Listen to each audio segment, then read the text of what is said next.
تعبدون۔ اور ہم نے آپ سے پہلے کوئی رسول نہیں بھیجا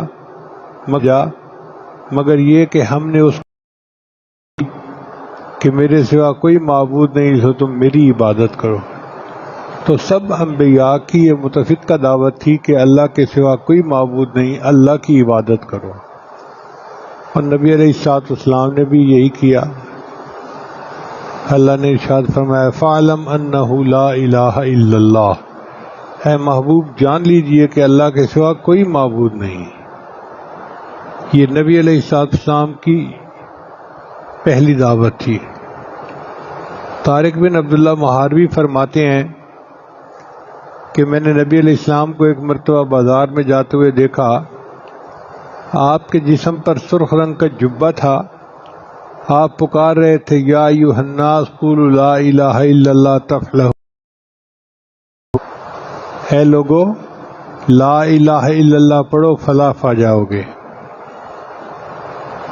اور ایک شخص پتھر لے کر آپ کا پیچھا کر رہا تھا، اس نے آپ کے پاؤں مبارک کو زخمی کر دیا تھا اور کہتا تھا لوگوں اس کی بات مت سنو چونکہ یہ جھوٹا ہے۔ میں نے پوچھا یہ کون ہے؟ لوگوں نے بتایا کہ یہ قریشی نوجوان عبد المطلب کا بیٹا ہے۔ میں نے پوچھا اس کے پیچھے پتھر مارنے والا کون ہے؟ لوگوں نے کہا یہ اس کا چچا ابو لہب ہے۔ یعنی نبی علیہ السلام کلمے کی دعوت دے رہے تھے اور چچا جو تھا وہ ان کو پتھر مار رہا تھا۔ اس کلمہ طیبہ کے 20 نام ہیں۔ ایک نام ہے کلمۃ الرب۔ اللہ تعالیٰ فرماتے ہیں وَتَمَّتْ كَلِمَةُ رَبِّكَ صِدْقًا وَعَدْلًا، اور تیرے رب کا کلمہ سچائی اور انصاف کے اعتبار سے پورا ہے۔ دوسرا نام ہے کلمۃ التقوی۔ اللہ تعالیٰ ارشاد فرماتے ہیں فَأَنزَلَ اللَّهُ سَكِينَتَهُ عَلَى رَسُولِهِ وَعَلَى الْمُؤْمِنِينَ وَعَلَّمَهُمْ كَلِمَةَ التَّقْوَى وَكَانُوا أَحَقَّ بِهَا وَأَهْلَهَا۔ تو یہاں کلمۃ التقوی سے مراد کلمہ طیبہ ہے۔ تیسرا عروۃ الوثقی۔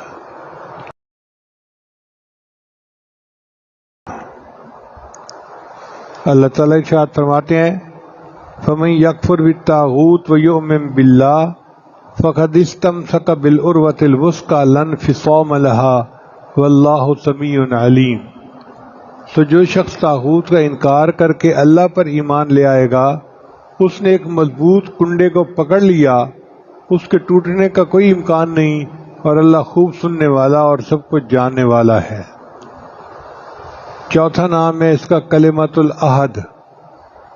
الا یملکون الشفاعۃ الا من اتخذ عند الرحمن عہدا۔ لوگوں کو کسی کی سفارش کرنے کے اختیار نہیں ہوگا قیامت کے دن سوائے ان لوگوں کے جنہوں نے خدائے رحمان سے کوئی اجازت حاصل کر لی ہو۔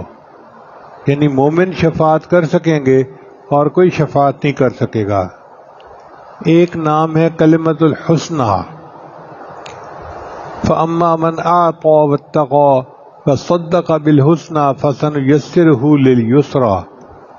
تو جس کسی نے اللہ کے راستے میں مال دیا اور تقوی اختیار کیا اور سب سے اچھی بات کو دل سے مانا تو ہم اس کو آرام کی منزل تک پہنچنے کی تیاری کرا دیں گے۔ ایک نام ہے اس کا کلمۃ الحق۔ الا من شہد بالحق وهم یعلمون۔ البتہ جن لوگوں نے حق بات کی گواہی دی اور انہیں اس کا علم بھی ہو۔ ایک ہے القول الثابت۔ یثبت اللہ الذین آمنوا بالقول الثابت فی الحیات الدنیا وفی الآخرہ۔ جو لوگ ایمان لائے ہیں اللہ ان کو اس مضبوط بات پر دنیا کی زندگی میں جماؤ عطا کرتا ہے اور آخرت میں بھی۔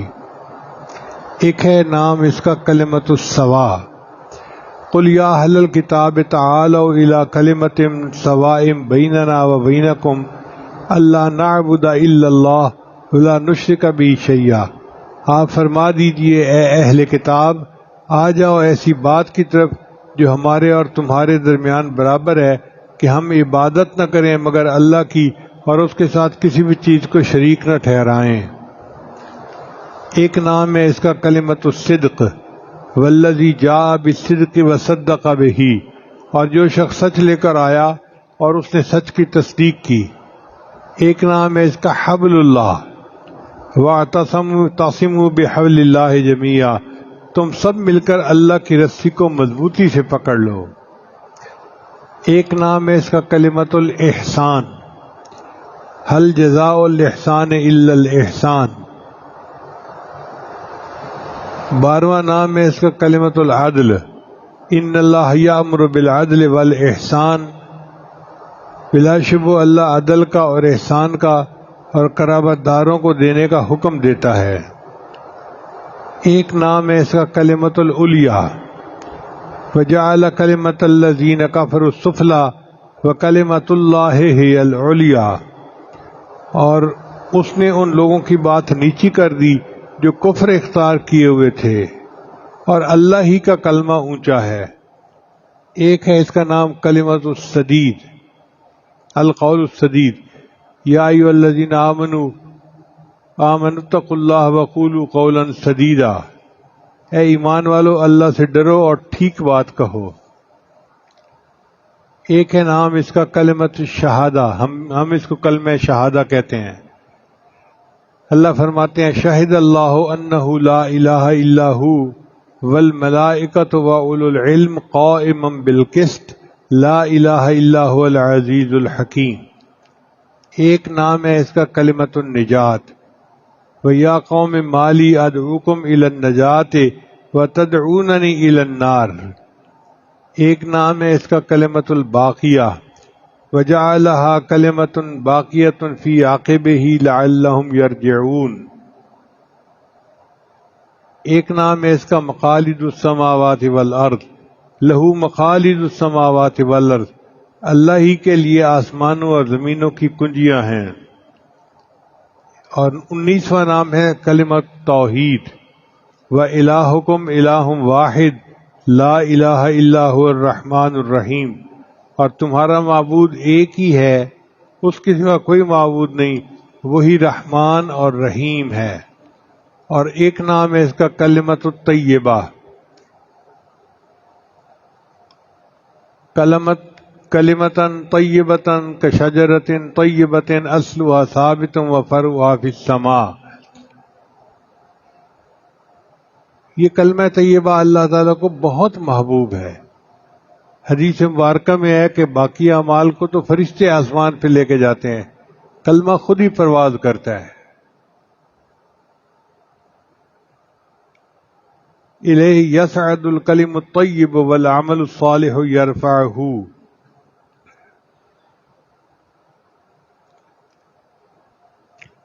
نبی علیہ السلام نے ارشاد فرمایا کوئی بندہ ایسا نہیں کہ لا الہ الا اللہ کہے اور اس کے لیے آسمانوں کے دروازے نہ کھل جائیں یہاں تک کہ یہ کلمہ سیدھا عرش تک پہنچتا ہے، یہ بشرطے کہ وہ گناہ کبیرہ سے بچنے والا، یعنی بندہ گناہ کبیرہ سے بچے تو اس کا جو پڑھا ہوا کلمہ ہے وہ سیدھا اللہ تعالیٰ تک پہنچ جاتا ہے۔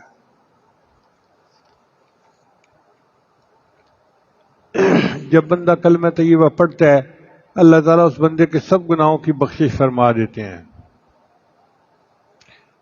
نبی علیہ السلام نے ارشاد فرمایا کہ عرش کے سامنے نور کا ایک ستون ہے، جب کوئی اے ستون ٹھہر جا، وہ عرض کرتا ہے کہ اللہ کیسے ٹھہروں، حالانکہ کلمہ طیبہ پڑھنے والے کی ابھی تک مغفرت نہیں ہوئی۔ چنانچہ اللہ تعالیٰ فرماتے ہیں اچھا میں نے اس کی مغفرت کر دی تو وہ ستون ٹھہر جاتا ہے۔ آپ اندازہ لگائیے یہ کتنا اہم کلمہ ہے کہ اس کے پڑھنے پر اللہ تعالیٰ بندے کے گناہوں کی بخشش فرما دیتے ہیں۔ ایک مرتبہ نبی علیہ السلام ایک گھر میں موجود تھے تو آپ نے ارشاد فرمایا کہ اس مجمع میں کوئی غیر مسلم ہے؟ اجنبی سے مراد غیر مسلم تھا کہ کوئی غیر مسلم ہے؟ صحابہ نے عرض کیا کوئی نہیں۔ ارشاد فرمایا کواڑ بند کر دو، دروازہ بند کر دو۔ اس کے بعد ارشاد فرمایا ہاتھ اٹھاؤ اور کہو لا الہ الا اللہ۔ تو سب صحابہ نے ہاتھ اٹھائے اور پڑھا لا الہ الا اللہ، پڑھتے رہے۔ پھر نبی علیہ السلام نے فرمایا الحمدللہ، اے اللہ تو نے مجھے وہ کلمہ دے کر بھیجا ہے کہ اس کلمے پر جنت کا وعدہ کیا ہے اور تو وعدہ خلاف نہیں ہے۔ اس کے بعد حضور صلی اللہ علیہ وسلم نے ہم سے ارشاد فرمایا کہ خوش ہو جاؤ، اللہ نے تمہاری مغفرت فرما دی۔ نہیں، یہ کلمہ اتنا عظیم ہے کہ نبی علیہ السلام نے کلمہ پڑھایا اور پھر خوشخبری دی جنت کی ان سب لوگوں کو۔ کلمہ طیبہ ایمان کی تازگی کا سبب ہے، چنانچہ نبی صلی اللہ علیہ وسلم نے فرمایا جددوا ایمانکم، اپنے ایمان کی تجدید، اپنے ایمان کو رینیو کرتے رہا کرو۔ تو صحابہ کہتے ہیں ہم نے کویسچن کیا اے اللہ کے رسول کیف، ہم کیسے کریں؟ فرمایا اکثروا من قول لا الہ الا اللہ، فرمایا کہ تم لا الہ پڑھتے رہا کرو، تمہارا ایمان تجدید یعنی رینیو ہوتا جائے گا، تازہ ہوتا جائے گا۔ تو یہ کلمہ انسان کے ایمان کو تازہ کر دیتا ہے۔ پھر کلمہ طیبہ جنت کی کنجی ہے۔ نبی صاحب نے فرمایا مفاتیح الجنت شہادت اللہ الہ الا اللہ، کہ لا الہ الا اللہ کہنا یہ جنت کی کنجی ہے۔ پھر مومن کی زندگی کا اول اور آخر کلمہ طیبہ۔ جب بچہ بولنا شروع کرتا ہے تو اس کو اللہ کا نام کہلوانا چاہیے، اور ماں باپ کو چاہیے کہ کلمہ پڑھنا سکھائیں تاکہ زندگی کی ابتدا کلمے سے ہو۔ اسی طرح جب کوئی بندہ دنیا سے فوت ہونے لگتا ہے، آخری وقت میں نبی صاحب نے فرمایا اس کو کلمہ پڑھاؤ، کلمے کی تلقین کرو۔ اب اگر وہ مرتے وقت بھی کلمہ پڑھ لیتا ہے اور اس نے شروع میں بھی کلمہ پڑھا تھا تو پوری زندگی کے گناہ اللہ اس کی وجہ سے معاف فرما دیتے ہیں، کیونکہ اس نے شروع میں اور آخر میں کلمہ پڑھا ہوتا ہے۔ کہ اللہ تعالیٰ کے حبیب صلی اللہ علیہ وسلم نے ارشاد فرمایا کہ لیس من عبد یقول لا الہ الا اللہ مئۃ مرہ الا بعثہ اللہ تعالی یوم القیامت ووجہہ کالقمر لیلۃ البدر، کہ جو بندہ دن میں 100 مرتبہ لا الہ الا اللہ کا ذکر کرتا ہو، اللہ تعالیٰ قیامت کے دن اس کو اس حال میں کھڑا کریں گے کہ اس کا چہرہ 14ویں رات کے چاند کی طرح چمکتا ہوگا۔ آپ اندازہ لگائیے یہ کتنی عظیم عبادت ہے۔ دن میں 100 مرتبہ پڑھنا تو بہت چھوٹا سا عمل ہے۔ ہر نماز کے بعد ہم 20 مرتبہ پڑھنے کا اگر معمول بنا لیں تو بھی 100 مرتبہ ہو سکتا ہے، یا صبح و شام میں کوئی وقت نکال کے 100 مرتبہ پڑھ لیں، یا دفتر آتے جاتے گاڑی میں بیٹھے ہوئے 100 مرتبہ پڑھنے کا معمول بنا لیں تو ہمارا چہرہ قیامت کے دن 14ویں رات کے چاند کی طرح منور ہوگا۔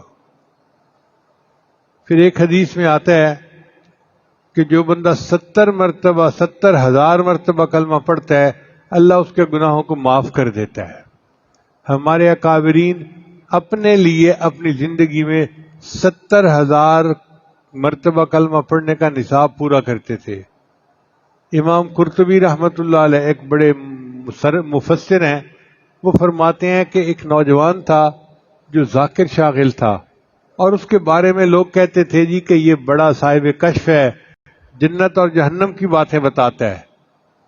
فرماتے ہیں لیکن مجھے تردد تھا کہ پتہ نہیں ٹھیک ہے یا نہیں۔ ایک دن ایک مجلس میں وہ بیٹھا تھا، اچانک اس نے چیخ ماری اور کہنے لگا کہ میری والدہ کو جہنم کا عذاب ہو رہا ہے۔ اب اس کو پسینے آ رہے ہیں اور وہ بے ہوش ہوتا جا رہا ہے۔ امام قرطبی فرماتے ہیں میں نے اپنے دل میں سوچا کہ میں نے 70,000 مرتبہ کلمے کا نصاب کئی مرتبہ پڑھا ہے، اگر میں ایک نصاب اس کی والدہ کو بخش دوں تو میرا تو نقصان نہیں، اس کی والدہ کا فائدہ ہو جائے گا۔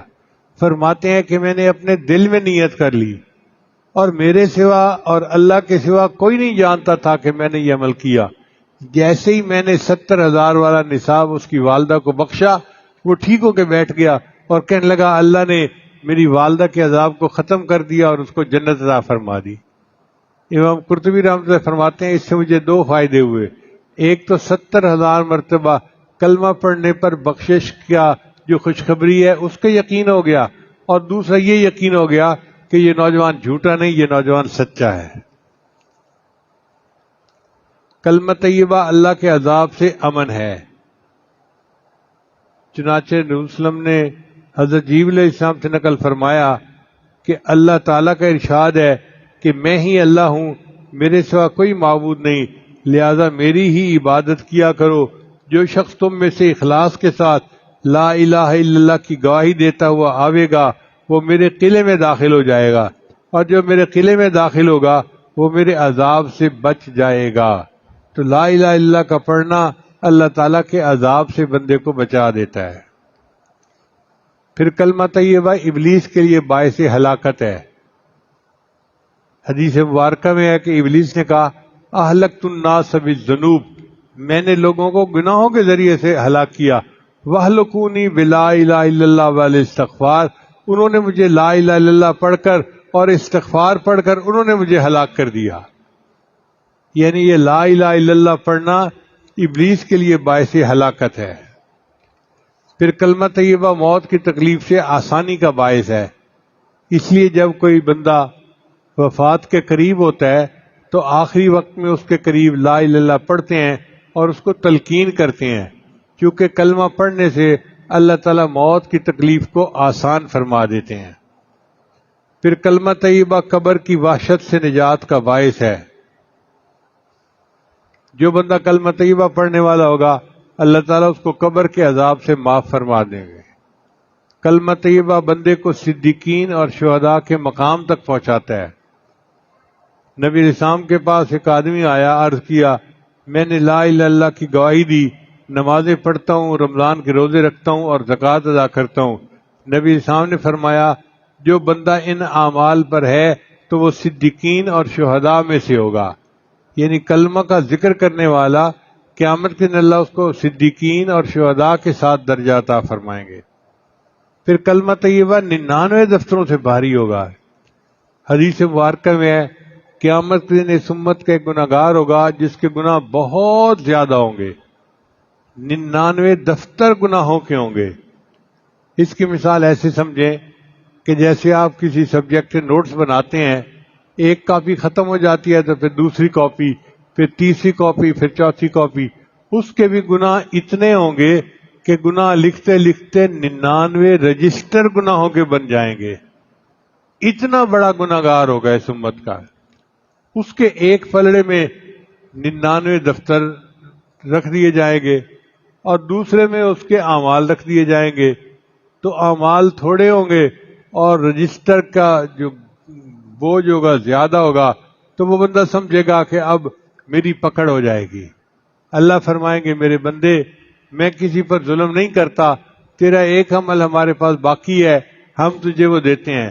چنانچہ فرشتہ بطاقہ، کاغذ کی پرچی جو ہوتی ہے نا، چھوٹی سی پرچی، اس کو بطاقہ کہتے ہیں عربی میں، وہ بطاقہ لا کے دے گا، وہ کہے گا یا اللہ 99 دفتر کے مقابلے میں یہ کاغذ کی پرچی کیا حیثیت رکھتی ہے؟ اللہ فرمائیں گے کہ تو اس کو اپنی نیکی کے پلڑے میں تو ڈال۔ جب وہ پلڑے میں ڈالے گا وہ اتنی بھاری ہوگی کہ اس کا نیکیوں کا پلڑا جھک جائے گا اور گناہوں کا پلڑا ہلکا ہو جائے گا۔ تو حیران ہو کر پوچھے گا کہ اس پرچی پر کیا لکھا ہوا تھا؟ اس کے اوپر لکھا ہوگا لا الہ الا اللہ محمد الرسول اللہ، یعنی کلمہ اس نے پڑھا ہوگا، یہ کلمہ 99 دفتر گناہوں سے زیادہ بھاری ہو جائے گا قیامت کے دن۔ پھر کلمہ طیبہ ایمان کا سب سے اہم شعبہ ہے۔ نبی صاحب نے فرمایا کہ ایمان کے 70 شعبے ہیں اور ان میں سے سب سے اول شعبہ وہ لا الہ الا اللہ کہنا ہے۔ پھر کلمہ طیبہ شفاعت نبوی کا سبب ہے۔ جو بندہ کلمہ پڑھنے والا ہوگا قیامت کے دن نبی اسلام اس بندے کی شفاعت کریں گے۔ کلمہ طیبہ جان و مال کی حفاظت کا ذریعہ ہے۔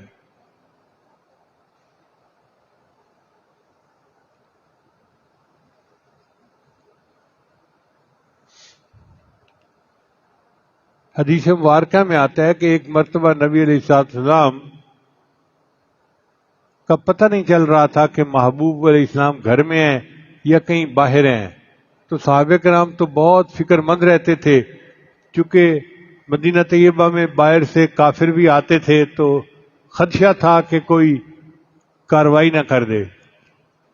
تو ابو ریلہ کہتے ہیں کہ ہم لوگ فکر مند ہوئے کہ نبی علیہ السلام گھر میں بھی نہیں، کہاں ہیں؟ ہم تلاش میں نکلے تو کہتے ہیں کہ ایک انصاری کا باغ تھا کھجوروں کا، میں اس باغ میں گیا، دروازہ تو تھا دوسری طرف، اس کا جہاں سے پانی نکلتا تھا نا وہ ذرا سوراخ بڑا تھا، میں اس سوراخ کے اندر سے جو ہے نا باغ کے اندر چلا گیا، تو میں نے دیکھا کہ نبی السلام تشریف فرما ہے، میں خوش ہو گیا، اے اللہ کے حبیب صلی اللہ علیہ وسلم، ہم آپ کو ڈھونڈ رہے تھے، آپ کہاں ہیں؟ شکر ہے کہ آپ خیریت کے ساتھ یہاں موجود ہیں۔ تو نبی السلام نے فرمایا، ابو ہریرہ، ابھی میرے پاس جبریل علیہ السلام آئے تھے اور انہوں نے یہ خوشخبری دی کہ آپ کی امت کا جو بندہ کلمہ پڑھے گا اللہ تعالیٰ قیامت کے دن اس کے گناہوں کی بخشش فرما دیں گے۔ تو ابو ہریرہ نے پوچھا، اے اللہ کے وسلم، میں یہ جا کے سب کو بتا دوں؟ تو نبی السلام نے فرمایا، ہاں بتا دو۔ تو ابو ہریرہ نے کہا، اے اللہ کے حبیب صلی اللہ علیہ وسلم، میری بات کو کون مانے گا؟ کوئی چیز میرے پاس سند بھی ہونی چاہیے۔ تو نبی علیہ السلام نے اپنے نالین مبارک، جو جوتا مبارک تھا، وہ دے دیا کہ یہ جوتا ثبوت کے طور پہ دکھا دینا۔ وہ کہتے ہیں کہ میں اس خوراک سے باہر نکلا اور آگے عمر لانوں سے میری ملاقات ہو گئی، تو میں نے ان کو خوشخبری سنائی کہ نبی علیہ السلام نے فرمایا ہے کہ جو بندہ کلمہ پڑھے گا اس کے گناہوں کی بخشش ہو جائے گی۔ عمر لانوں نے مجھے دھکا دیا اور کہا کہ چلو میں خود بات کرتا ہوں نبی علیہ السلام سے۔ چنانچہ یہ دونوں حضرات نبی علیہ السلام کی خدمت میں پیش ہوئے، تو عمر اللہ نے پوچھا، اے اللہ کے حبیب صلی اللہ علیہ وسلم، آپ نے یہ ارشاد فرمایا ہے؟ نبی صلی اللہ علیہ وسلم نے فرمایا، ہاں میں نے یہ کہا ہے۔ تو عمر اللہ نے کہا، اے اللہ کے حبیب صلی اللہ علیہ وسلم، میرا مشورہ یہ ہے اس بات کو عام نہ کیجیے، ورنہ لوگ گناہوں پہ جرأت کرنے لگ جائیں گے کہ جب کلمہ گو ہیں تو گناہ تو معافی ہو جانے ہیں، اب کرو جو گناہ کرتے ہیں۔ دانائی یہ ہے، حکمت یہ ہے کہ نہ کیجیے۔ تو نبی اسلام خاموش ہو گئے۔ تو خاموشی اپنی جگہ، مگر خوشخبری تو امت کو مل گئی نا کہ کلمہ پڑھنے پر اللہ تعالیٰ بندے کے سب گناہوں کو معاف فرما دیتے ہیں۔ امام ربانی مجدد ثانی رحمۃ اللہ نے اپنے مکتوبات میں عجیب بات لکھی ہے، فرماتے ہیں اس امت میں بڑے بڑے گناہ گار گزرے ہیں، یعنی جو انسانیت میں بڑے بڑے گناہ گار گزرے ہیں، فرعون، حامان، نمرود، یہ بڑے بڑے گناہ گار تھے جنہوں نے خدائی کے دعوے کیے تھے۔ فرماتے ہیں کہ اگر ان تمام گناہ گاروں کی ایک مرتبہ کلمہ پڑھنے پر بخشش کر دی جائے تو اس کی بھی گنجائش موجود ہے۔ اگر ساری مخلوق کے گناہوں کی اللہ تعالیٰ ایک مرتبہ کلمہ پڑھنے پر بخشش فرما دیں تو اس کی بھی گنجائش موجود ہے۔ اب آپ اندازہ کیجئے یہ کلمہ کتنا عظیم الشان ہے کہ ایک مرتبہ پڑھنے پر اتنے بڑے بڑے گناہ گاروں کی بھی بخشش ہو سکتی ہے۔ لہذا دعا ہے کہ اللہ تعالیٰ ہمیں اس کلمے کی کثرت کے ساتھ جو ہے یاد کرنے کی توفیق عطا فرمائے، ہم تنہائی میں بیٹھ کے اپنے اللہ کو یاد کیا کریں۔ اب جو سالکین سلوک طے کرنے کے لیے یہاں آئے ہوئے ہیں وہ بھی ایک بات غور سے سن لیں کہ اس کلمے کا اصل مطلب کیا ہے۔ لا الہ الا اللہ محمد الرسول اللہ، مخلوق سے کٹو اللہ سے جڑو، مخلوق سے کٹو اللہ سے جڑو، پھر اللہ کی نسبت سے مخلوق سے جڑو۔ اس میں لا الہ جو ہے اس میں فنا ہے، سیر اللہ جس کو کہتے ہیں۔ جب بندے نے لا الہ کہا، اپنی بھی نفی کی، ساری کائنات کی نفی کی، تو اس کو فنا کا مقام نصیب ہو گیا۔ جب اس نے الا اللہ کہا تو اس کو فنا فی اللہ اور بقاء باللہ نصیب ہو گیا۔ پھر جب اس نے محمد الرسول اللہ کہا تو فنا جو سیر فی الاشیاء ہے کہ اس دنیا میں آ کر نبی علیہ السلام کی سنت کے مطابق زندگی گزارنا، یہ مقام اس کو حاصل ہو گیا۔ تو ایک کلمے کے اوپر چاروں سیریں مکمل ہو جاتی ہیں اور بندے کو اللہ کا وصل حاصل ہو جاتا ہے۔ تو دعا ہے کہ اللہ تعالی ہم عاجز مسکینوں کو اس کلمے کا ورد کثرت کے ساتھ کرنے کی توفیق عطا فرمائے، اور تنہائی ہو اور انسان خاموشی سے بیٹھ کے اپنے اللہ کو یاد کر رہا ہو، لا الہ الا اللہ کی ضربیں لگا رہا ہو اور اپنے دل کو روشن کر رہا ہو۔ مرد بھی یہ کلمہ کثرت کے ساتھ پڑھے، خواتین بھی اپنے گھروں میں یہ کلمہ کثرت کے ساتھ پڑھیں، اپنے گھروں کو لا الہ الا اللہ کے ذکر سے منور کریں تاکہ نفس اور شیطان کے مکر و فریب سے ہم محفوظ ہو جائیں اور اللہ تعالیٰ قیامت کے دن روشن چہرے کے ساتھ ہمیں کھڑا کرے اور قیامت کے دن اللہ بخشش فرمائے۔ اسی ایک حدیث مبارکہ میں آتا ہے کہ قیامت کے دن اللہ تعالیٰ فرشتوں کو کہیں گے کہ میرے بندوں سے حقوق العباد کا حساب پہلے لو، بندوں کے حقوق کا حساب پہلے لو۔ تو بندوں کے حقوق کا حساب لیا جائے گا۔ جب بندوں کے حقوق ہو جائیں گے تو اللہ تعالیٰ فرمائیں گے اب کیا بچا؟ فرشتے کہیں گے اللہ اب صرف تیرا حق باقی ہے۔ اللہ فرمائیں گے مجھے اپنے ان بندوں سے حساب لیتے حیا آتی ہے، جس نے بھی کلمہ پڑھا اس کو کہو کہ وہ جنت میں داخل ہو جائے۔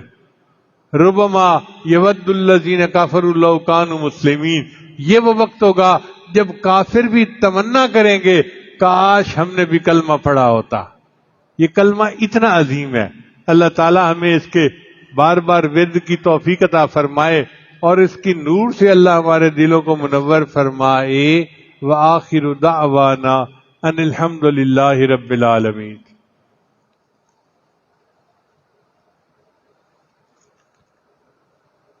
بہت سارے احباب دور قریب سے بیت کے لیے اور تجدید بیت کے لیے آئے ہیں۔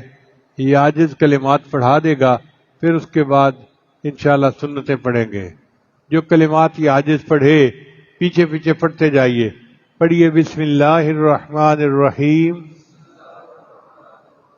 لا الہ الا اللہ محمد الرسول اللہ، آمنت باللہ وملائکتہ وکتبہ ورسلہ والیوم الآخر والقدر خیرہ وشرہ من اللہ تعالی والبعث بعد الموت، آمنت باللہ کما ہوا باسمائہ وصفاتہ وقبلت جمیع احکامہ اقرار باللسان وتصدیق بالقلب، اشہد ان لا الہ الا اللہ واشہد ان محمدا عبدہ ورسولہ، استغفر اللہ ربی من کل ذنب واتوب الیہ برحمتک یا ارحم الراحمین۔ ان کلمات کو پڑھنے سے ہم تو بتائے ہو چکے ہیں، چند معمولات ہیں جن کو باقاعدگی سے کریں گے تو اللہ تعالیٰ دل کو منور کریں گے۔ پہلا عمل ہے 100 مرتبہ استغفار صبح و شام پڑھنا۔ دوسرا عمل ہے 100 مرتبہ درود شریف صبح و شام پڑھنا۔